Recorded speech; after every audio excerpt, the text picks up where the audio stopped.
Կառավարման համակարգում սպասվում է մոտ 20% օպտիմալացում։ Քաղաքացիական ծառայության խորհրդի նախագահ Մանվել Բադալյանը տեղեկացրեց, որ դա նախանշված է նաև կառավարության ծրագրով։ Այո, օպտիմալացնելու տեղ կա, որովհետև մեր պետական ծառայողների հսկայական բանակում ընդգրկված ոչ բոլորն են, որ աշխատանքային օրը ծախսում են արդյունավետ աշխատանք կատարելու վրա։ Մանվել Բադալյանը օրինակ է բերում. նախարարությունները, որտեղ աշխատակազմի թիվը հասնում է 500-ի, փոքր Հայաստանի համար դա ֆանտաստիկ թիվ է։ Նախարարություններում ու մարզպետարաններում կան գործառույթներ, որոնք կրկնվում են։ Կրթության ոլորտում ենթադրենք մայրաքաղաքի կրթական հաստատությունները, ասենք, ենթակա են դպրոցները եւ այլն շատ, ասենք քաղաքապետարանին, ունենք կրթության նաեւ նախարարություն, արդյոք տարանջատված է հստակորեն գործառույթները կառավարման, վերադասության, լիազորությունների առումով, թե ոչ։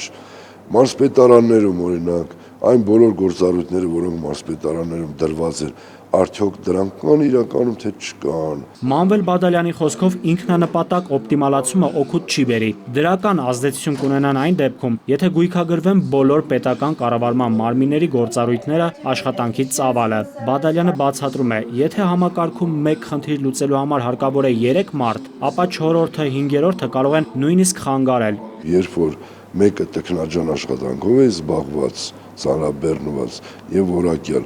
իսկ մյուսը իր կողքին նույն գործունեությամբ չի զբաղված, արդեն դա մթնոլորտ է ապականում։ Քաղցառայության ոլորտում արդյունավետությունը բարձրացնելու համար Մանվել Բադալյանը կարևորում է պրոֆեսիոնալների դերը։ Պիտի չլինի հովանավորչություն, պիտի չլինի սիրելիներ եւ ոչ սիրելիներ պետական ծառայության համակարգում։ Բարեկամներ, հարազատներ, եթե գրագետ են, բանիմաց են,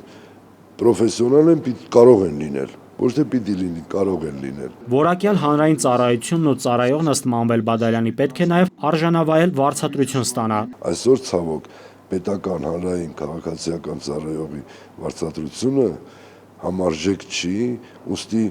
ծառայությունը հրապուրիչ, գրավիչ, այն չափով, որ չափով մենք ցանկանայինք, չի դառնում։ Բարձր վարձատրության եւ քաղցառայողի աշխատանքը հրապուրիչ դարձնելու համար Մանվել Բադալյանն անհրաժեշտ է համարում ներդնել արդյունավետ կառավարման համակարգ եւ ֆինանսական միջոցներ։ Նաիրի Մուրադյան, Ալբերտ Գալստյան, ժամը լրատվական։